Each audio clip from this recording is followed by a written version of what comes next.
मंगलाचरण।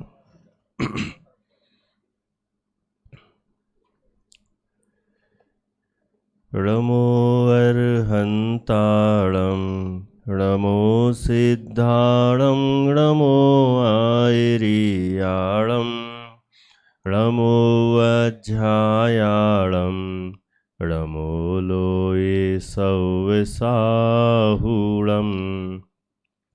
मंगलम भगवान वीरो मंगलम गौतमो गणी मंगलम कुंद कुंदाद्यो जैन धर्मोस्तु मंगलम। सर्वमंगल मांगल्यम सर्वकल्याणकारकम प्रधानम सर्वधर्माणां जैनम जयतु शासनम जैनम जयतु शासनम। मंगलमय मंगलकरण वीतराग विज्ञान नमो ताहि जाते भय अर्हंतादि महान। करि मंगल करि हो महा ग्रंथ करन को काज जाते मिले समाज सब पावे निज पद राज पावे निज पद राज। मिथ्या भाव अभाव ते जो प्रगटे निज भाव सो जयवंत रहो सदा यही मोक्ष उपाव यही मोक्ष उपाव। आचार्य कल्प पंडित टोडरमल जी द्वारा विरचित मोक्ष मार्ग प्रकाशक नाम का यह ग्रंथ है। इस ग्रंथ में दूसरा अधिकार चल रहा है। दूसरा अधिकार है संसार अवस्था का स्वरूप। कैसा है संसार, उसकी विस्तार से चर्चा चल रही है। देखा जाए तो अभी तक जो प्रकरण है, इस प्रकरण में इस संसार को कर्म निर्मित ही बताया जा रहा है। जीव का जो संसार है वह पूरा कर्मों से ही बना हुआ है। कर्म ना हो तो मुक्त ही है। शक्ति अपेक्षा देखा जाए, स्वभाव अपेक्षा देखा जाए तो मुक्त ही है। लेकिन निमित्त रूप में यदि देखते हैं तो कर्म के द्वारा ही यह पूरे संसार की रचना जीव की बनी हुई है। यदि कर्म को माइनस कर दो, सब जीव सिद्धालय विराजमान हो जाएंगे, और कर्म को ले आओ तो सारे जीव संसार में हैं। ऐसी कर्मों की ये रचना है, यह पूरा संसार। तो संसार अवस्था का स्वरूप यहाँ कह रहे हैं। तो इस संसार अवस्था के स्वरूप में शुरुआत से यही कहा गया कि यह जीव इस संसार में दुखी है, और दुख का कारण है कर्म। कर्म है कारण, माने कर्म के निमित्त से यह जीव संसार में दुखी हो रहा है। ऐसी कर्मों के संबंध में विशेष चर्चा होते हुए हमने बहुत सारी बातें जानी। सबसे पहले तो प्रारंभ में ही चर्चा करते हुए कर्म बंधन का निदान बताया, कारण बताया, कर्मों के अनादिपने की सिद्धि की। फिर वे कर्म और जीव भिन्न भिन्न हैं, यही भी बताया। उन कर्मों का भिन्न भिन्न होने पर ही वे जीव के साथ कैसे बन गए, क्योंकि जीव तो अमूर्तिक है और कर्म मूर्तिक हैं। तो अमूर्तिक के साथ मूर्तिक कर्मों का बंधन कैसे हुआ, इसकी चर्चा हमने विस्तार से की है। फिर इसके बाद कल हमने बात की थी कि घाती अघाती कर्म, ये दो प्रकार के कर्म हैं, उनका क्या काम है। तो हमने घाती कर्म 4 प्रकार के हैं, उनका कार्य देखा। ज्ञानावरण, दर्शनावरण, मोहिनी, अंतराय। फिर अघाती कर्म भी 4 प्रकार के हैं, वेदनी, आयु, नाम, गोत्र, उनका भी कार्य देखा। इतना सब हो जाने के बाद अब एक नया प्रश्न फिर से खड़ा हो रहा है। क्या है प्रश्न? कि कर्म तो हैं जड़, पुद्गल हैं, है ना, अचेतन कह लो, निर्बल हैं। फिर वे जीव के स्वभाव का घात कैसे कर सकते हैं? एक पॉइंट। फिर सामग्री कैसे मिलाते हैं, क्योंकि घाती कर्म में हमने जाना था वे जीव के स्वभाव का घात करते हैं, और अघाती कर्म का कार्य जाना था कि वे सामग्री संयोग जुटाते हैं। तो यहाँ ये कह रहे हैं कर्म तो जड़ है, पुद्गल है, अचेतन है, कुछ जानता तो है ही नहीं। जब जानता नहीं है तो वह ये सारे काम करता कैसे है? प्रश्न तो अपने आप में अद्भुत है। देखो, जानने वाला चेतन कुछ काम करे तब तो माना, जो जानता ही नहीं, अचेतन है, जड़ है, जिसको पता ही नहीं है कुछ, फिर कैसे काम करता है? बहुत अच्छा प्रश्न है। तार्किक उत्तर इसमें दिया है लॉजिकली, हम इसको भी देखेंगे, और इससे संबंधित कुछ और है मेरे पास सामग्री, उसको भी देखने का प्रयास करेंगे। मूल प्रश्न तो यही है, और यही सबके लिए एक शंका वाली बात बनती है कि पुद्गल जो कर्म है वह पुद्गल है, अचेतन है, फिर भी अपने सारे काम इतने व्यवस्थित तरीके से करता है। यदि अपन और सूक्ष्मता से देखेंगे, है ना, अध्यात्म वालों को बुरा ना लगे, मैं अध्यात्म वालों को बुरा ना लगे इसलिए कह रहा हूँ कि जिनको अध्यात्म ज़्यादा प्रिय है, क्योंकि उनके एंगल से तो कर्म को कहीं बात ही नहीं करेंगे, कर्म तो कुछ है ही नहीं। लेकिन यहाँ बात ये चल रही है कि जीव भी उतना होशियार नहीं है जितना कर्म है। अभी बताता हूँ कैसे, है ना, धैर्य से। जीव भी बहुत भूल चूक करेगा लेकिन कर्म नहीं करता। जीव पक्षपात करेगा, कर्म नहीं करता। जीव किसी को छोड़ देगा, है, अपने रागियों से अपनापन करके उनकी गलतियां भी माफ़ कर देगा, द्वेषियों को छोड़ेगा नहीं। लेकिन कर्म ऐसा है, उसके लिए ना कोई बड़ा आदमी है, ना कोई छोटा आदमी, ना गरीब है, ना अमीर है, ना राजा है, ना रंक है, सबका हिसाब बराबर रखता है। उसके लिए कोई पक्षपात नहीं है। क्लियर है? ईमानदार है। कर्म अपना काम करने में नंबर 1 का ईमानदार, वहाँ 2 नंबर का काम नहीं होता। जीव में तो हो भी जाए, कोई कहे ऐसा कैसे, आप तो जीव को एकदम बिल्कुल कमज़ोर बना रहे हो, बेईमान बना रहे हो, और कर्म को ईमानदार सिद्ध कर रहे हो। अभी देखेंगे अपन, क्लियर यहाँ से स्पष्ट होगा। आज का जो विषय है, इस आज के विषय में यही सिद्ध करना चाहते हैं कि कर्म अपना काम बिल्कुल सिस्टमैटिक तरीके से करता है, अचेतन होने पर भी। क्योंकि प्रश्न तो यहाँ यही उठा रहे हैं कि कर्म तो अचेतन है, जड़ है, तो 2 काम अपन ने जब जाने उसके, तो उस पर ही प्रश्न उठाया पवन जी साहब। पहला कौन सा, कि जड़ तो है लेकिन जड़ होते हुए भी जीव के स्वभाव का घात करे, और दूसरा बाह्य सामग्री जुटाए। माने घाती कर्म है तो जीव के स्वभाव का घात करे, और अघाती कर्म है तो बाह्य सामग्री जुटाए। इसमें बेईमानी नहीं करेगा, पक्षपात करेगा कि नहीं करेगा? नहीं करता। इसलिए वो कभी कभी आपने भी सुने होंगे, बीच में कभी कभी 3 वाक्य लेता हूँ बच्चों के बीच में, यहाँ भी हो सकता है आपके बीच में आ गए हों। कई बार हम कोई गलत काम करते हैं तो हमें लगता है कोई नहीं देख रहा, गाड़ेकर जी साहब बराबर। लेकिन 3 वाक्य हमेशा हमें ध्यान रखना चाहिए कि 3 चीज़ें जरूर हमें हर समय देख रही हैं। कौन सी 3? पहला तो स्वयं। हम यदि गलती कर रहे हैं तो हम स्वयं देख रहे हैं, जान रहे हैं कि हमने गलती की है। दूसरे कोई व्यक्ति अन्य देखे जाने नहीं, लेकिन हम तो पहले ही जान लेते हैं कि हमने किसी के बारे में गलत सोचा है, कुछ करने की भी भावना भाई है, गलत कर दिया है। तो पहला नंबर तो स्वयं ही उसका जानकार है, 1 देवेंद्र जी साहब। नंबर 2, एक सर्वज्ञ भगवान, उनसे तो कुछ छिप ही नहीं सकता है, इसलिए वे भी बराबर जान रहे हैं, देख रहे हैं, 2।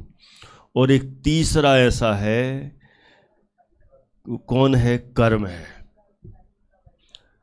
कर्म है, कर्म भी जान देख रहा है। गजब की बात है, उसमें चेतना गुण नहीं है, लेकिन बिल्कुल जानने देखने वालों बराबर काम करता है, ऐसा है। कर्म हर समय पूरा अटेंटिव, यहाँ रागादि भाव किए और वहाँ कर्मों का बंधन। लेट भी नहीं, पक्षपात तो है ही नहीं कि कोई ये हमारा है, पिछले बार का हमारा कोई साथी था, रिश्तेदार था, या अनादिकाल से हम इसके साथ थे, थोड़ा इसके साथ हम कुछ सहयोग करें या इसके साथ नहीं करें, उसको कोई लेना देना नहीं है। हम इसके साथ तो, इस जीव के साथ तो बार बार बन गए, बोर हो गए, अब इसके साथ नहीं बनना है, कितने ही भाव बिगाड़ेगा लेकिन हम इसके साथ नहीं बनेंगे। अपन बोर हो जाते ना, कपड़े पहन पहन के, सब्जी खाते खाते और वही चीज़ें भोगते भोगते, कर्म बोर होता है। नहीं नहीं, तुम्हारी बस तुम्हारी स्वीकृति चाहिए, तुम भाव बिगाड़ो, राग द्वेष कषाय के भाव करो, और हम हर समय तैयार हैं, तुरंत ही आके चिपक जाएंगे। तो कर्म हमेशा जागरूक है, नहीं जानता हुआ भी जानता है, मुझे ये कहना है।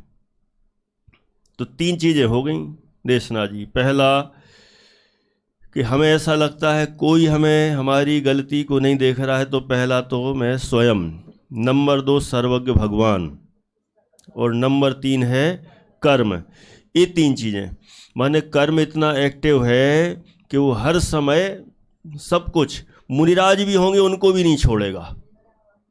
अरे यार तो मुनिराज हैं, तो रह आओ तुम अपने लिए मुनिराज, तुमने गलती की, कौन सी, संजुलन संबंधी कषाय भाव किया ना, नहीं छोड़ेंगे। है गजब है, अरहंत परमात्मा को तो छोड़ देगा ना। योगों के द्वारा तुमने आत्मा के प्रदेश कंपित हुए ना, तो बस हम चिंता मत करो, हम तुम्हारे पास भी आएंगे, तुम्हें भी छोड़ने वाले नहीं। हाँ, अयोग केवली को छोड़ देंगे बस, क्यों, भी गलती करते ही नहीं है ना। समय तो ठीक है, समय तो एक समय में भी बहुत बड़ी गलतियां हो जाती हैं, अयोग केवली के पास तो भी समय है, असंख्यात समय है, तो वहाँ समय तो है, लेकिन जिन गलतियों से कर्म आता है वे गलती अयोग केवली के नहीं होती, सयोग केवली तक तो होती हैं। कैसे होती हैं, उसके नीचे तक तो कषाय और योग से हो रहा है, 10वें गुण स्थान तक, 11वें गुण स्थान से कषाय तो नहीं है लेकिन योग से हो रहा है। तो 2 ही गलतियां हैं जीव की, एक कषाय और एक योग। कषाय और योग ये 2 करेगा तो कर्म हमेशा बंधने को तैयार है, वो किसी के साथ फिर पक्षपात नहीं करेगा। वो बता दिए, चाहे वे आचार्य परमेष्ठी, चाहे उपाध्याय परमेष्ठी, चाहे साधु परमेष्ठी, चाहे अरहंत परमात्मा, सयोग केवली ही क्यों ना हो, कर्म किसी के प्रति गड़बड़ नहीं करता, पूरी की तरह पूरा अपने अपना ईमानदार और वफादार है ना, ऐसा कर्म है। तो यहाँ पर वही बात उठा रहे हैं कि यह कर्म, हाँ आपका कहना है बाह्य सामग्री से क्या लेना, बाह्य सामग्री माने संयोग। अभी जो अपन ने चर्चा की थी कि संयोग जैसे जो होते हैं, जैसे अपन को कपड़े, मकान, दुकान, जायदाद, जो भी सामग्री है, ये सारी बाह्य सामग्रियाँ, तो ये सब कल अपन ने देखा था अघाती कर्म के निमित्त से आती हैं और स्वभाव का घातघाती कर्म से। तो प्रश्न मूले है, प्रश्न क्या है, प्रश्न क्लियर है, माइक भी अपना रेडी है ना, मान लो प्रश्न होंगे आज, हो सकते हैं, ठीक है। क्या बोले प्रश्न, अचेतन कर्म अचेतन है, जड़ है, निर्बल है, तो भी जीव के स्वभाव का घात भी करता है, और नंबर 2 बाह्य सामग्री भी मिलाता है, ऐसा कैसे।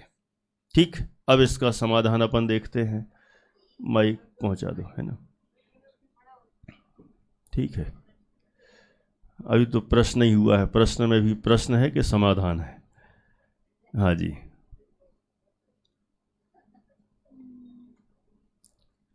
चालू नहीं है शायद माइक, हाँ हो गया, हाँ। मुनि महाराज के संजुलन कषाय का उदय होता है, हाँ, और वो कषाय में अगर वो जुड़ेंगे तो बंधेंगे ना, हाँ, क्या उदय होने से ही बंधेंगे। आपका कहना है मुनिराज के संजुलन कषाय का उदय है, तो उदय में जुड़ेंगे तो बंद होगा कि नहीं जुड़ेंगे, नहीं जुड़ेंगे तो बंद होगा कि नहीं होगा। अभी संजुलन कषाय है तो संजुलन कषाय संबंधी औदैक भाव उनके होंगे ही, होंगे, बराबर, बिल्कुल होंगे, और जब होंगे तो उससे संबंध होना ही है। फिर वो उनसे एकत्व नहीं करते हैं ना, एकत्व क्यों नहीं कर, एकत्व तो नहीं करेंगे, क्यों नहीं करेंगे? एकत्वपना तो वहाँ मिथ्या दृष्टि के था। हाँ अभी मुनिराज के एकत्व तो नहीं होगा, हाँ लेकिन अभी संजुलन संबंधी अभी औदैक भाव होंगे ही कह रहा हूं मैं। हाँ कितने कर लो भेद विज्ञान, बराबर, होंगे ही, और होंगे तो बंद होने ही है। ज्ञाता रहेगा वो एक अलग मैटर है, ज्ञाता भी रहेगा और ज्ञाता के साथ अभी कषायों के उदय से उस संबंधी औदैक भाव होने से बंद भी होगा, दोनों चलेंगे। बराबर, ठीक है। तभी बात अपना प्रश्न बराबर कायम है, हमें प्रश्न पे कंसंट्रेट करना है। क्या है प्रश्न सलोनी? कर्म तो कैसा है? जड़ है, अचेतन है, फिर अपना काम कैसे करता है? देखो, इसके लिए एक वाक्य बोलता हूं मैं पहले, इसमें पढ़ने के पहले। कर्म ज्ञान शून्य तो है पर शक्ति शून्य नहीं। क्या बोले?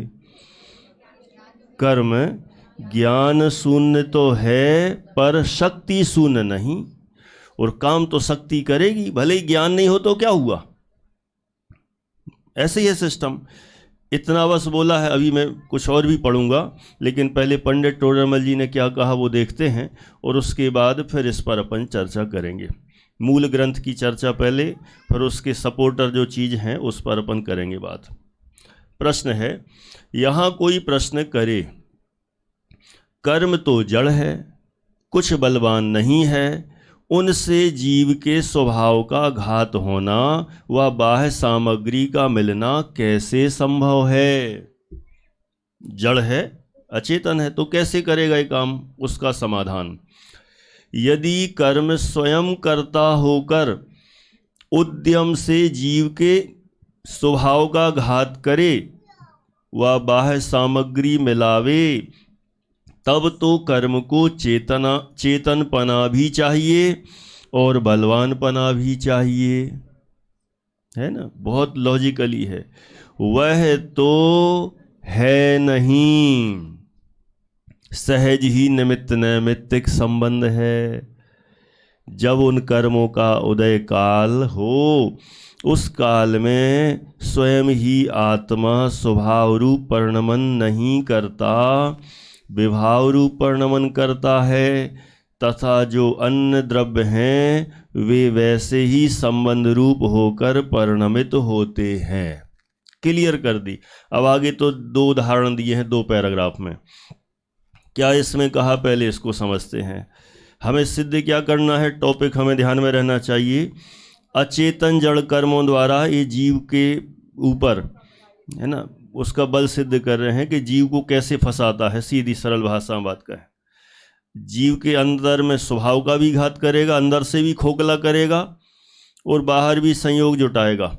ये 2 काम करता है। जबकि जीव का स्वभाव तो जानना देखना है और केवल ज्ञानादि रूप परिणमित होना है, तो उसको भी डिस्टर्ब किया, और संयोगों की सामग्रियों की जीव को जरूरत है नहीं, लेकिन फिर भी वो जबरदस्ती इकट्ठे करता जाता है। तो ये दोनों काम जो जीव के पास नहीं होना चाहिए, वे दोनों काम करता है। तो कैसे कर रहा है, फिर से पढ़ते हैं।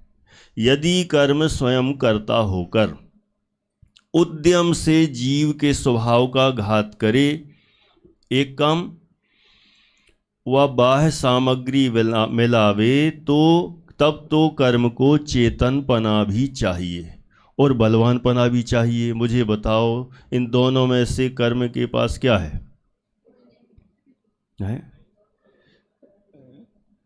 मैं पहले तो ऊपर से पढ़ूं फिर से।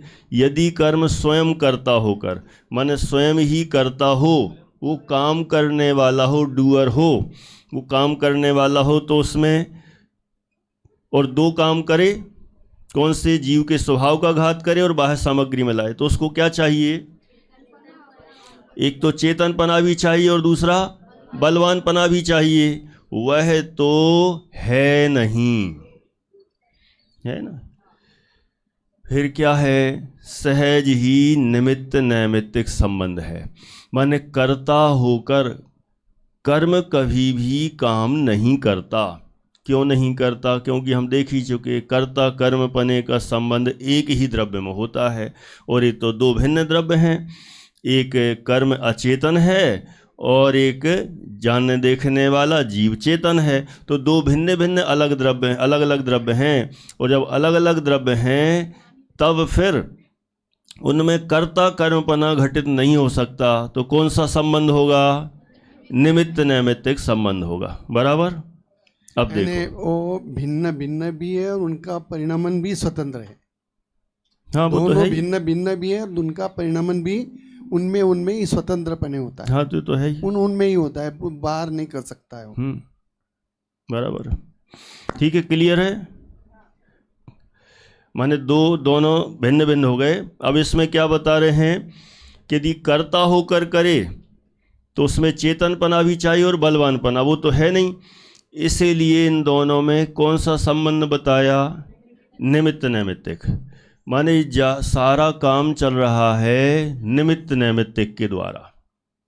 कर्ता कर्म के द्वारा कुछ नहीं चल रहा है, क्योंकि कर्ता कर्मपना तो है ही नहीं, दो द्रव्यों में तो होते ही नहीं, एक ही द्रव्य में होता है। जब दो हैं तब इनमें निमित्त नैमित्तिक पना ही घटित होगा। माने कार्य तो स्वयं अपनी उपादान की योग्यता से होता है, उस समय कर्म उसमें निमित्त होता है। माने जीव के स्वयं की ही योग्यता नहीं होगी कि केवल ज्ञान को प्रकट करे। जैसे मारीची था, उस समय उसमें योग्यता थी नहीं कि केवल ज्ञान को प्रकट करे। एक कोड़ा कोड़ी सागर बाद नंबर आना था, तो उसमें स्वयं में योग्यता नहीं थी, तो कर्म वहाँ निमित्त आ गया।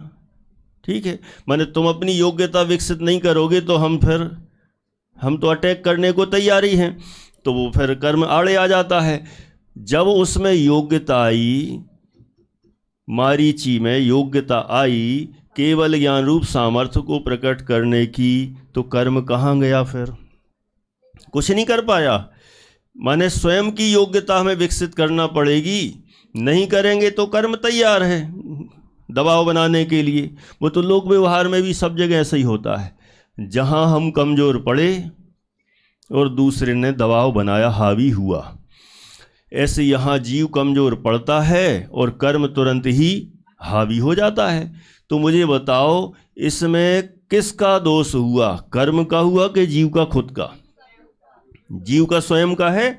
इसलिए जीव स्वयं कमज़ोर हुआ, उसने गलती की, अपराध किया, अपने वो पहचाना नहीं, अपने स्वभाव में मगन हुआ नहीं, अपनी शक्ति को पहचाना नहीं, तो कर्म ने उस पर आके कब्जा कर लिया, तो केवल ज्ञान प्रकट नहीं हो पा रहा है।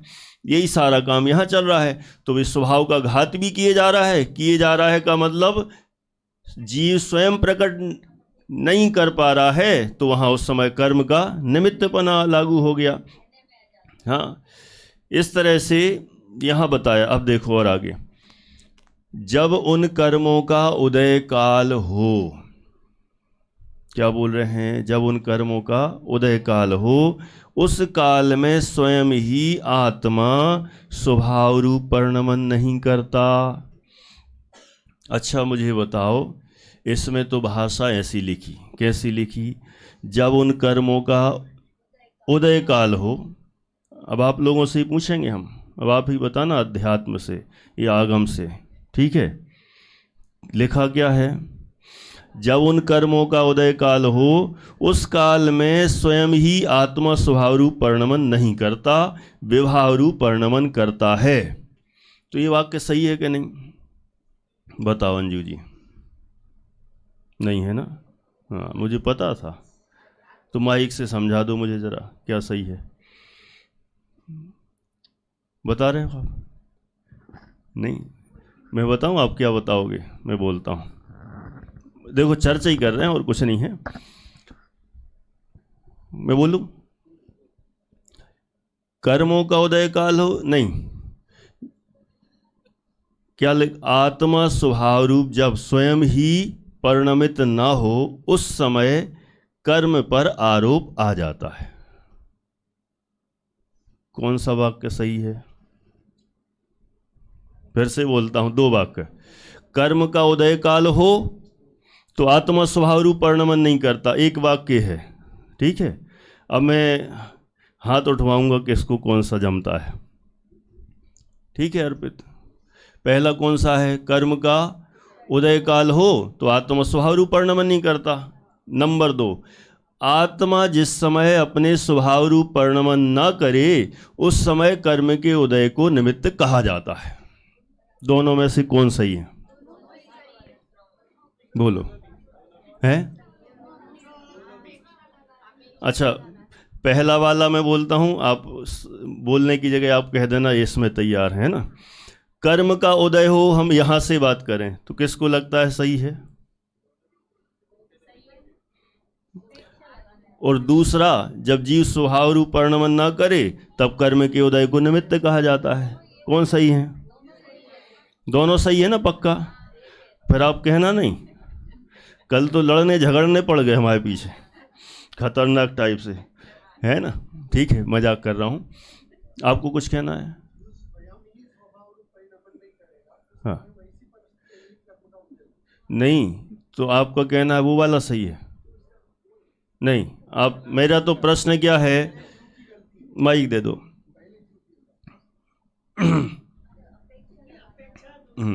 देखो, ये कर्म के एंगल से पहला वाक्य था। हाँ। मगर पहले कर्म को तो कोई नॉलेज नहीं, कर्म तो कुछ जानता नहीं। ठीक है, खाली उसको शक्ति है कर्म ठीक है, पुद्गल को कर्म रूप परिणमन की।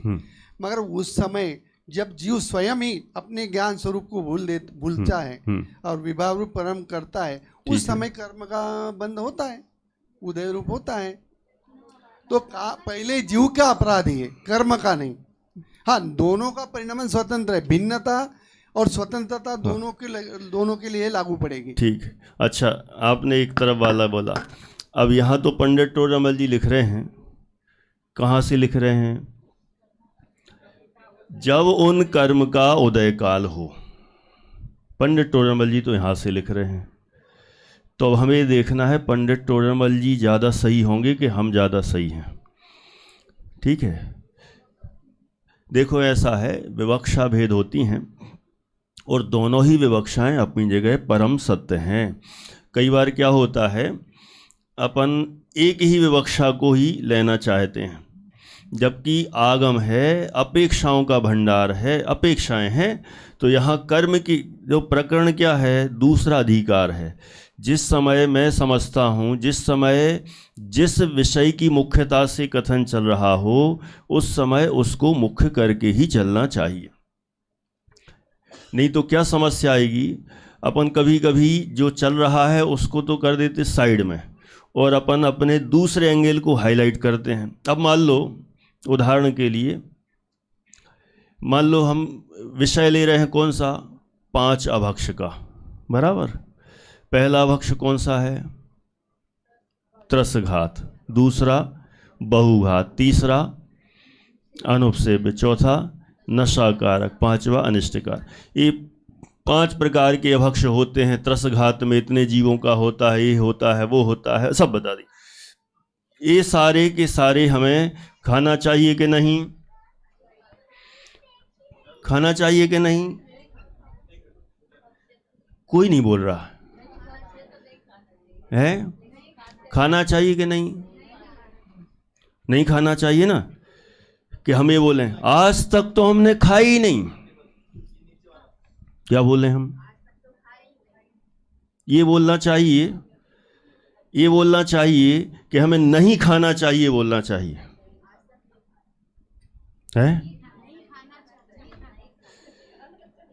देखो यही तो गड़बड़ है।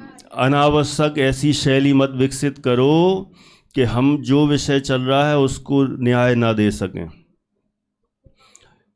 देखो, जब चल रहा है चरणानुयोग तो चरणानुयोग पर ही बल देना चाहिए।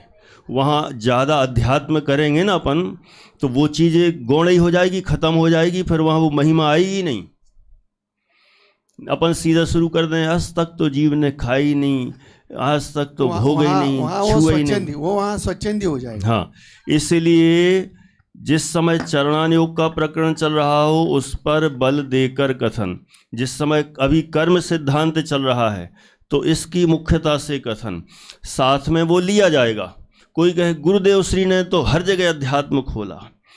गुरुदेव श्री के समय में श्रोता कैसे थे, उस समय का समय कैसा था, कहाँ से वो किस बैकग्राउंड से थे, लोगों को क्रियाओं में विशेष धर्म दिखता था तो उनने क्रियाओं के ऊपर खूब बोला, इनमें धर्म नहीं है ना। और वो श्वेतांबर संप्रदाय के पहले के रहे थे तो उनको उन चीज़ों के ऊपर ज़्यादा बोलने का भाव था। अध्यात्म था नहीं तो अध्यात्म को उन्होंने खूब हाईलाइट किया। लेकिन यदि हम अभी वर्तमान में मान लो हमारे पास अध्यात्म खूब आ गया और हम उसको ही खूब लेते जाएं और चरणान योग कर्म सिद्धांत और इसको पूरी तरह से साइड में रख देंगे ना, तो स्वच्छंद हो जाएंगे गारंटी से, सब पूरे भ्रष्ट हो जाएंगे। क्यों? कई लोग तो हमसे क्या बात करते हैं, मान लो हम कभी ऐसा ले लें कि गेहूं धो के अपन को लेना चाहिए, उसको कोई पता क्या बोलते हैं, कहीं जो प्योर अध्यात्म वाले मिल जाते हैं, क्या पंडित जी आप क्या स्थूल बात लेके बैठ गए, इसमें क्रिया में धर्म है। गुरुदेव जीवन भर 45 साल तक उनने इतना पढ़ाया कि क्या रखा है क्रिया कांड में धर्म नहीं होता, और आप गेहूं धुलाई मसाले धुलाई में लग गए, इसमें दम क्या है? मैंने कहा तुमने गुरुदेव को समझा ही नहीं, गुरुदेव को समझा ही नहीं। माने ये क्रिया कांड कह के उसको टाल देना महापाप है। उन्होंने ये कहा था क्रिया में धर्म नहीं मानना, तुम तो क्रिया की छुट्टी कर दी, ऐसा नहीं है ना, गड़बड़ हो गया। माने जहाँ चरणान योग चले तो वहाँ चरणान योग की पूरी पुष्टि करना, नहीं खाना चाहिए किसी भी कीमत पर, यही दृढ़ता से आएगा। यदि हम वहाँ ही लगाएंगे ना, आज तक खाई नहीं तो गया काम से, वो बल ही खत्म हो जाता है। ऐसे ही मैं कहता हूँ जिस समय कर्म की बात चल रही हो तो हम कर्म की स्थापना करें, कर्म का क्या साम्राज्य है, कर्म की क्या व्यवस्था है, आना तो हमें वही है, लेकिन हम शुरू से ही कर देंगे ना तो वो चीज़ वैल्यू उसकी खत्म हो जाएगी। एक जगह वो अध्यात्म में पढ़ के ऐसे बोल रहा है कि मैं रात को खा रहा हूँ, रात को खा रहा है और बोलता है कि मैं तो नहीं खा रहा हूँ। हाँ वही, बस तो ये तो स्वच्छंदता है। हाँ, इसलिए बहुत सावधानी हमें रखना है ना। और अभी प्रकरण चल रहा, देखो पंडित टोडरमल जी, अच्छा मुझे बताओ यदि हर जगह अध्यात्म की बात हो तो फिर हमारे करणान योग के जितने आचार्य हुए उनने तो एक वाक्य नहीं लिखा वहाँ, सठ खंडागम तो फेल ही हो जाए, फिर गोमठ सार तो गया काम से, फिर प्रथमान योग के हरिवंश पुराण और इनमें ये हुआ वो तो कोई मतलब के नहीं रहे, इनमें तो उन्होंने हर जगह नहीं लगाया। ये क्यों नहीं लगाया? प्रथमान योग चल रहा है तो प्रथमान योग की कथाओं की तरफ से वहाँ वीतरागता का पोषण होना है, और वहाँ पहले प्रथमान योग में डूब जाओ, उसके बाद में निकल के आओ। नहीं तो क्या होता है, कहानी शुरू नहीं हुई और बीच में ही शुरू कर दिया। पहले समझें तो, पहले उस मर्म को अपन जाने तो सही है ना, तभी वो क्लियर होगा। अध्यात्म और यत्नाचार दोनों का मेल बैठना चाहिए। हाँ, अध्यात्म हाँ वो और तो है यत्नाचार बराबर। तो यथार्थ समझ में आ गया। चलो अब अपन आगे बढ़ते हैं, 25 नंबर के पेज उदाहरण से देखते हैं। ये बात क्लियर हो गई सबको? इसलिए जिस समय विषय जो चल रहा हो उस समय उसी की मुख्यता रखना चाहिए, ये बिल्कुल पक्की बात है। हर जगह कहीं का कुछ हमें नहीं लगाना है, चारों अनुयोग का बैलेंस भी रखना है, लेकिन जिस समय जो विषय हो उसके साथ न्याय। ठीक, अब देखो उदाहरण क्या दिए इसमें। अभी पहले उदाहरण के पहले यहाँ क्या बोल रहे थे, जब उन कर्मों का उदय काल हो। अभी कर्म सिद्धांत से बात चल रही है, इसलिए पंडित टोडरमल जी ने वो नीचे वाला वाक्य नहीं लिया पहले, इसलिए अभी इसको ही प्रधान रखना, अपनी तरफ से मत बदलने की कोशिश करना। क्या बोले हैं, जब उन कर्मों का उदय काल हो, क्योंकि कर्म व्यवस्था चल रही है ना, तो उदय की तरफ से ही घटाया जाएगा। जब इनका उदय काल होगा उस काल में स्वयं ही आत्मा स्वभाव रूप परिणमन नहीं करता। अरे ऐसा हम देखते ही हैं, इसको ही निमित्त नैमित्तिक संबंध रूप से ही कहेंगे, कोई कर्ता कर्म से तो घटा नहीं रहे हैं, पहले कह दिया निमित्त नैमित्तिक। जब कर्म का उदय होता है अच्छे अच्छे जीव भ्रष्ट हो जाते हैं, ठंडे पड़ जाते हैं, अपने पुरुषार्थ से हीन हो जाते हैं। किसके उदय से? कर्म के उदय से। माने यदि कोई सम्यक दृष्टि हो, औपसम्यक शायद सम्यक, और मिथ्यात्व प्रकृति का उदय आ जाए तो कहाँ चला जाएगा जीव? पहले गुण स्थान में जाएगा। यदि मान लो ऊपर के गुण स्थानों में है, छठे सातवें गुण स्थान में है, वहाँ भी 3 कषाय चौकड़ी का अनुदय है, लेकिन मान लो प्रत्यक्ष अनावरण कषाय का उदय आ जाए मुनिराज को, तो कौन से गुण स्थान में आ जाएंगे? 5वें में आ जाएंगे। यदि अप्रत्यक्ष अनावरण का भी उदय आ जाए तो 4थे में आ जाएंगे, और अनंतानुबंधी का मिथ्यात्व का उदय आ जाए तो पहले में आ जाएंगे। अब बोलो, तो इन कषायों का अपना अपना कार्य है। ये भी वस्तु व्यवस्था है, कर्म सिद्धांत की व्यवस्था है। ये निमित्त की तरफ से कथन चल रहा है ना, जो प्रकरण है उसके अनुसार। तो यहाँ जब उन कर्मों का उदय काल हो, उस काल में स्वयं ही आत्मा स्वभाव रूप परिणमन नहीं करता, विभाव रूप परिणमन करता है। तो बताओ, कर्मोदय ने कुछ काम किया कि नहीं किया? मोक्ष मार्ग प्रकाशक ग्रंथ के अनुसार बोलना, तो फिर किधर नहीं किया?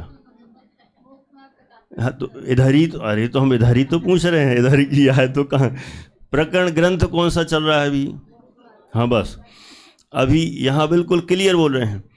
देखो, हमें थोड़ा कर्म से डरना भी तो चाहिए। डरते ही नहीं, डर नहीं लगता, सीधी सीधी बात करते हैं। अरे इसमें क्या रखा? ज्ञानी भी डरते हैं और अज्ञानी स्वच्छंद होते हैं। समस्या तो यहाँ है।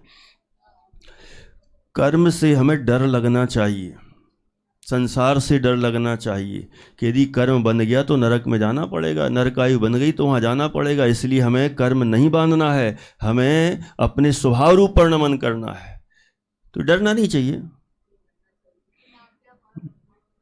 देखो, बोलना आसान है, अरे काय को डरना, मैं तो अपने में हूँ, मैं तो अपने से सदा कर्मों से भिन्न हूँ। बात करना आसान है, लेकिन बात तो सही भी है वो, कोई मैं नहीं कह रहा हूँ गलत है, लेकिन कर्म से डरना भी अनिवार्य है। हम ऐसे परिणाम नहीं करें कि जिससे कर्म बंधन हो, और कर्म बंधन होगा उससे उसका जब फल मिलेगा तो चतुर्गति में परिभ्रमण होगा। ये कर्म सिद्धांत का सिस्टम है। षटखंडागम आदि सभी ग्रंथों में, जो करणानी योग के ग्रंथ हैं, धवला टीका 16 भाग, जय धवला के 16 भाग, फिर महाधवला के 7 भाग, 39 ग्रंथों में बताओ किसकी चर्चा है? यही तो है सारा। तो बताओ, ये सब फालतू थे क्या? तो क्या थे? नहीं, मगर सब चर्चा है, मगर है तो निमित्त नैमित्तिक समय। वो तो मान ही रहे हैं, फिर घुमा फिरा के आप भी वहीं आ जाते हो। मानो जिसको वो लगी है ना आदत, वो दोनों, अब दोनों को मुझे समझ में आ गया है, वो अध्यात्म का होना चाहिए। लेकिन मैं कहता हूँ, जिस समय जो प्रकरण चले उस समय उसको नहीं। अभी समय सार मत उठाओ, जब समय सार चलेगा तो मैं लूँगा ही नहीं। जब चलेगा ना अपना, फिर आप देखना, वो जब चलेगा ना तो फिर आपको फिर ये बातें करने नहीं मिलेंगी। जब मैं करूँगा तो आप ही कहोगे कहाँ से आ गए, वो मैं नहीं, खुद नहीं करूँगा, है ना। तो वो वहाँ फिर वही बात आएगी। अब जब ये चल रहा है तो फिर यही बात। अच्छा, मुझे बताओ कि अभी आत्मानुशासन अपना चल रहा है, वहाँ तो पुण्य पुण्य की खूब महिमा गाई गई है। अब बताओ, वो तो अपना सब बेकार ही हो गया फिर। और आचार्य गुणभद्र स्वामी ने लिखा है, काहे को पुण्य की महिमा गाई?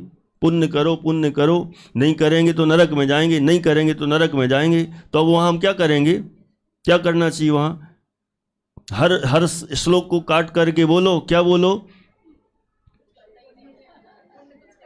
तो फिर उनका ग्रंथ ही हटा दो ना, फिर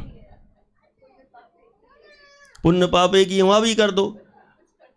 अरे समय सार जी उठाओ तब पुण्य पाप एक कहो, योग सार जी उठाओ तो पुण्य पाप एक कहो, परमात्मा प्रकाश जी उठाओ तो पुण्य पाप एक कहो। जब वहाँ चल रहा है तो पुण्य की उन्होंने विशेषता कही है, तो पुण्य की विशेषता वहाँ कहना। अभी पंडित टोडरमल जी भी कई जगह ऐसा कहेंगे कि जब यह जीव शुद्ध भाव में नहीं लगता है तो बुद्धि पूर्वक शुभ में परिवर्तन करना चाहिए। अब बताओ वहाँ क्या करोगे? नहीं, बताओ क्या करोगे? बुद्धि पूर्वक ये दम नहीं है, काय को बुद्धि पूर्वक करना शुभ भाव भी? ये तो अज्ञानता है, मिथ्यात्व है। अच्छा, मतलब पंडित टोडरमल जी अज्ञानता का प्रचार कर रहे हैं, मिथ्यात्व का प्रचार कर रहे हैं? नहीं, माने वहाँ बुद्धि पूर्वक ही शुभ में परिवर्तन करना चाहिए। अब उठाओ योग सार और समय सार की गाथा, उठाना है। नहीं छेड़ना। क्यों नहीं छेड़ना? यहाँ पंडित टोडरमल जी ने बुद्धिपूर्वक शुभ की बात की। जब तक शुद्ध में परिवर्तन नहीं हो, अशुभ से बचने के लिए बुद्धिपूर्वक शुभ में परिवर्तन करना भी आएगा, तब हम बताएंगे। तब वहाँ पर नहीं, वैसे पंडित टोडरमल जी ने ऐसा लिखा तो है, लेकिन असली में तो क्या है? पुण्य पाप शुभ भाव अशुभ शुभ सब संसार के कारण है। फिर उनकी बात में क्या दम रही? विवक्षा के अनुसार। देखो, हमें कई बार शैली का बराबर ज्ञान होना चाहिए। आचार्यों ने, विद्वानों ने जिस चीज़ को जिस एंगल से लिखने का प्रयास किया है, उस एंगल से उस बात को वैसे ही करना चाहिए, है ना। मैं तो कहता हूँ बाल बोध पढ़ा रहे तो बाल बोध की शैली ही हो। कई लोग बाल बोध में समय सार और धवला पुस्तक निकालते हैं, बिल्कुल नहीं जमता मुझे। काय को जबरदस्ती में धवला पुस्तक? धवला के लिए वे छोटे बच्चे बैठे हैं बाल बोध के, और तुम इसमें ये वाक्य बिल्कुल ये जय धवला जी में से निकला है, ये वाक्य षटखंडागम का है, इसमें तो पूरा समय सार भरा पड़ा है। अरे जिस समय जो चल रहा हो उसको बल देकर ही, नहीं तो फिर तो सब एक ही हो गया ना, अलग अलग क्या रहे, है ना। अच्छा मुझे बताओ, हिंसा और अहिंसा की परिभाषा क्या है? हिंसा की क्या, हिंसा किसको कहते हैं? बालबोध की परिभाषा बोलो पहले। किसी को मारना, सताना, उसका दिल दुखाना, ये तो बालबोध में लिखा है। मारना, सताना, ये सब क्रियाएं हैं, इनमें कोई हिंसा का कोई संबंध नहीं है। असली तो हिंसा किसका नाम है? प्रमाद है, अपने स्वरूप में नहीं रहना, उसका नाम अपने राग आदि उत्पत्ति होना, वो हिंसा है। ये तो कुछ है ही नहीं। अच्छा बताओ, सही है? बिल्कुल गलत है। दोनों सही नहीं, गलत है। क्यों गलत है? बालबोध के स्टैंडर्ड पर उनको यही। अच्छा, उसमें तो परिग्रह की परिभाषा तो पूरी गलत लिखी है। बताओ साहब, क्या क्या परिभाषा लिखी? अनाप शनाप रुपया पैसा जोड़ना परिग्रह। तो मतलब अनाप शनाप परिग्रह है, जितना जरूरत है उतना जोड़ना तो अपरिग्रह हुआ। नहीं, बताओ एक फिर से एक बार, क्या लिखा वहां? अनाप शनाप रुपया पैसा जोड़ना परिग्रह है। तो परिग्रह किसका नाम? अनाप शनाप जोड़ने का नाम। और जितना जुड़ा हुआ है आवश्यकता वाला, उसको परिग्रह नहीं कहेंगे। तो परिभाषा तो गलत हुई ना। किसके हिसाब से? बालबोध के हिसाब से, बराबर है ना। इसका मतलब है जहाँ जैसी सिचुएशन हो वहाँ उतना ही, नहीं तो सब गड़बड़ हो जाएगा। वहाँ यही प्रेरणा देना है, अनावश्यक मत जोड़ो। वहाँ उस स्टैंडर्ड पे उतना ही सिखाना है तो उतना ही सिखाना, उस पे ऊपर नहीं जाना। नहीं तो वहाँ शुरू हो गए। ये जो बालबोध में तो अनाप शनाप लिख तो दिया है, लेकिन जो बचा है वो भी परिग्रह है। और फिर वास्तव में परिग्रह तो मूर्छा का भाव है और अपने मानने का भाव है, तो फिर वो परिग्रह क्या? हाँ, इसीलिए क्रमिक विकास रूप जहाँ जैसी विवक्षा हो, उस विवक्षा के अनुसार हमें अध्ययन और अध्यापन करना चाहिए। बराबर? बोलिए। देखो, अपने सब परिणामों को निरीक्षण करना चाहिए। दिन भर अपने अशुभ परिणाम ज़्यादा होते हैं कि शुभ परिणाम कैसे चलते हैं, अपना अपना निरीक्षण करो, चेकिंग करो। तो अगर दिन भर अशुभ परिणाम ही करते रहेंगे, उत्पन्न होते रहेंगे, तो फिर बुद्धिपूर्वक शुभ परिणाम ही करना पड़ेगा। ऐसा ही कहना है ना? बराबर। फिर अभी अशुभ के परिणाम चालू है तो शुभ का ही करना पड़ेगा। फिर आगे जाना ही नहीं ना? क्या नहीं जाना, क्या नहीं जाना? आगे जाना, बुद्धिपूर्वक शुभ का परिणाम करना है ना अशुभ के समय। यही चर्चा चल रही ना अपनी। देखो, अशुभ परिणाम आ रहे हैं दिन भर, और घंटा डेढ़ घंटा अपना पूजा पाठ के शुभ परिणाम आते हैं। ठीक है, तो अपने को बुद्धिपूर्वक शुभ परिणाम ही करना चाहिए क्या अशुभ? जब तक शुद्ध नहीं होता हो तब तक बुद्धि पूर्वक शुभ में प्रवर्तन करना। हाँ, तो फिर आगे कब बढ़ना? आगे तो शुभ में रहते हुए शुद्धि की तैयारी करना, यानी पूजा पाठ के समय ही शुद्ध की तैयारी करना। नहीं, ये अर्थ नहीं है। नहीं, अपनी चर्चा चल रही है जरा कि अशुभ भाव तो दिन भर हो रहे हैं, फिर अपने को अशुभ भाव के समय क्या करना है, बुद्धिपूर्वक शुभ भाव करना है। अभी अपने सुबह पूजा पाठ का स्वाध्याय का समय, अब शुभ भाव चल रहे हैं, तो उस समय क्या करना है? यहाँ तो इतना है कि जब तक शुद्ध ना हो तब तक अशुभ से बचने के लिए बुद्धि पूर्वक शुभ में प्रवर्तन करना, वहाँ ऐसा कहा। लेकिन वह शुभ कोई उपादेय हो, उससे धर्म हो, ये वाली मान्यता से नहीं है ना। हमारी मान्यता तो, अब बताओ, जो मुनिराज हैं, छठे गुण स्थानवर्ती मुनिराज, छठे गुण स्थानवर्ती मुनिराज की कौन सा उपयोग है? शुभोपयोग है। तो शुभोपयोग है, यदि वे अपने उपयोग को जिनवाणी लिखने पढ़ने इनमें ना लगाएं तो फिर वे अशुभ में जाएंगे, और अशुभ में जाएंगे तो क्या होगा? गुण स्थान गिर जाएगा। इसलिए जब तक वे शुद्धोपयोग का प्रयत्न नहीं कर पा रहे हैं तब तक वे जिनवाणी अध्ययन पठन पाठन आदि शुभ कार्यों में 28 मूल गुणों के पालन में उपयोग उनका लगता है, लगाना चाहिए। अब कोई कहे लगाना चाहिए है, हाँ लगाना चाहिए, फिर दूसरा वाक्य बुद्धिपूर्वक, ये सही है कि ऑटोमेटिक लगता है, सहज होता है। ठीक है, अच्छी बात, चलो आगे बढ़ते हैं। ठीक है, माने शैली जैसी है, जिसने जैसी विकसित की है उसके अनुसार है। बाकी शास्त्रों में जैसी शैली का कथन किया गया है हम उसी के अनुसार चाहते हैं होना चाहिए। अब आगे बढ़ते हैं, क्या लिखा यहाँ?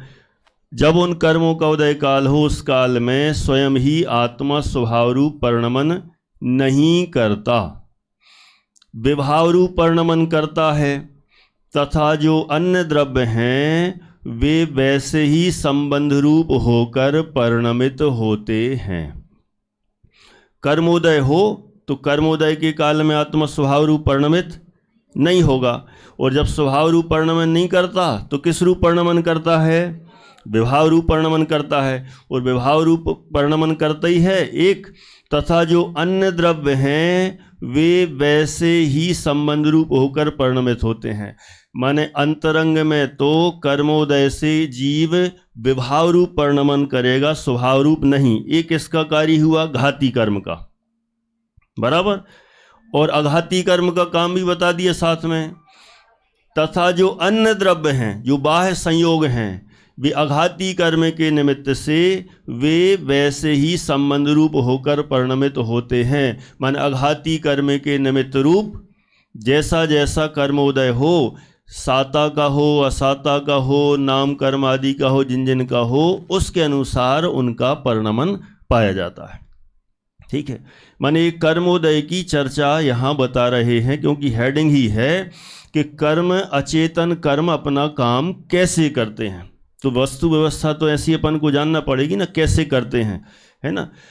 निर्णय में तो हमें यही लेना है, अंतिम तो यही है फाइनली, कि वास्तव में कर्म कुछ नहीं करते, लेकिन यहाँ लिख ही दिया निमित्त नैमित्तिक संबंध तो है, और निमित्त नैमित्तिक पने से बराबर स्वीकार करना चाहिए। जो निमित्त नैमित्तिक संबंध भी नहीं माने, मिथ्या दृष्टि है, वो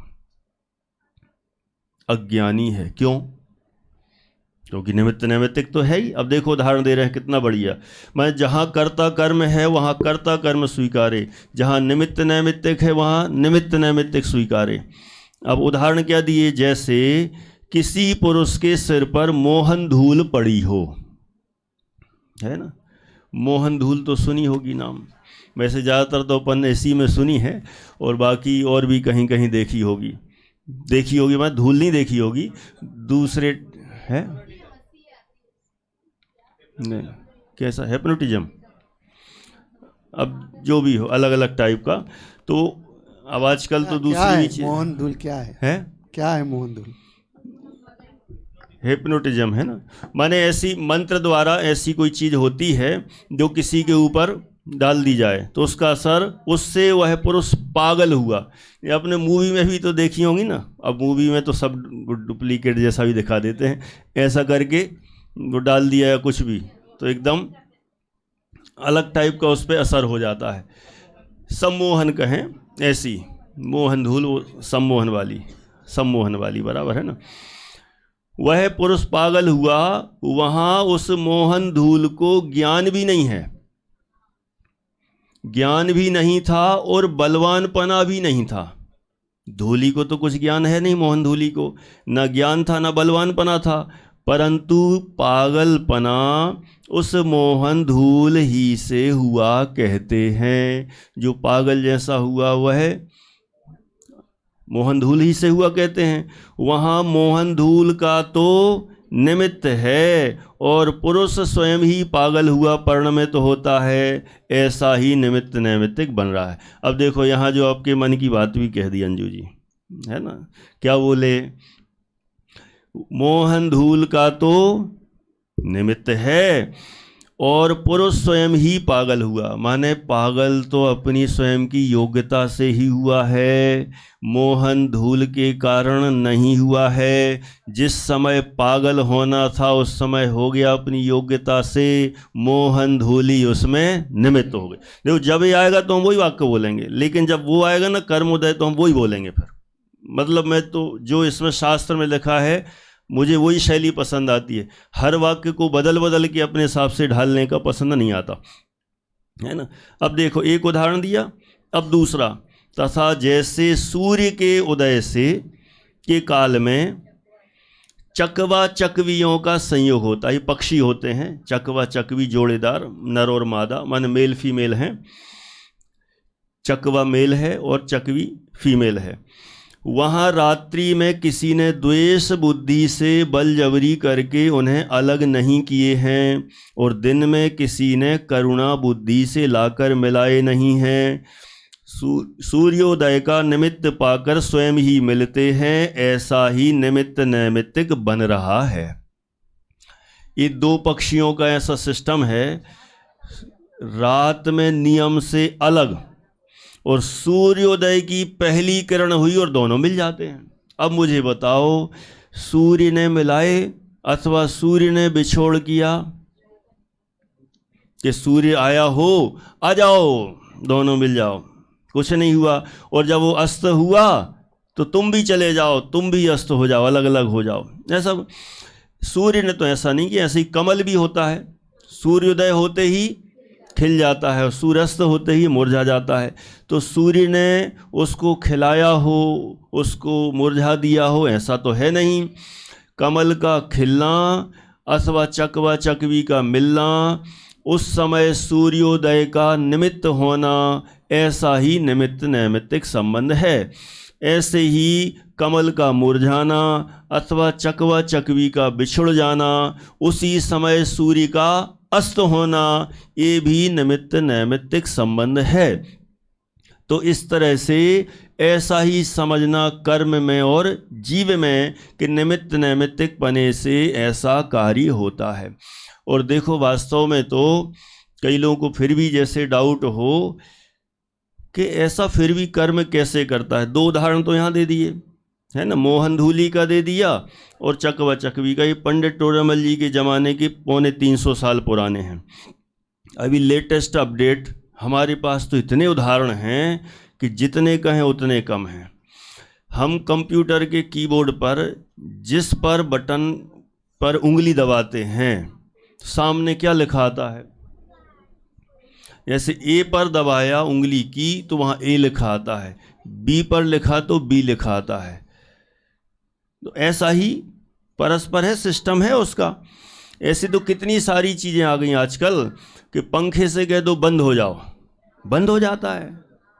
अब मुझे बताओ ये सब कैसे हुआ। ये पुद्गलों का इस तरह से परस्पर में चलता है, आपस में निमित्त नैमित्तिक संबंध है। अब नल तो कैसे है, वो अपने सेंसर से अपना हाथ ऐसे नीचे करो तो पानी आ जाता है, हाथ हटाओ तो पानी चला जाता है। दरवाजे खुलने का, लाइट जलने का, ये सारा सिस्टम माने कितना व्यवस्थित है। माने पुद्गल परमाणुओं में भी ऐसा सहज ही निमित्त नैमित्तिक पना पाया जाता है। कौन करता है ऐसा? घना निमित्त नैमित्तिक संबंध, घना। लेकिन इसको जो नहीं जानते और कर्ता कर्म मान लेते हैं, वे तो घोर मिथ्या दृष्टि कहलाते हैं। इसलिए यहाँ जो कहना है कि इनका परस्पर में ऐसा ही निमित्त नैमित्तिक पना जानना, माने जीव का स्वभाव रूप परिणमित नहीं होना, उसी समय कर्म का उदय रूप हो जाना, उससे जीव संसार में ही मिथ्या दृष्टि आदि बना रहता है और संसार में पड़ा रहता है। तो बात कहाँ थी, वहीं से अपन समराइज करके आते हैं वापस। कहाँ थी बात? अचेतन कर्म अचेतन है, फिर भी वह अपना काम कैसे करता है? बोलिए।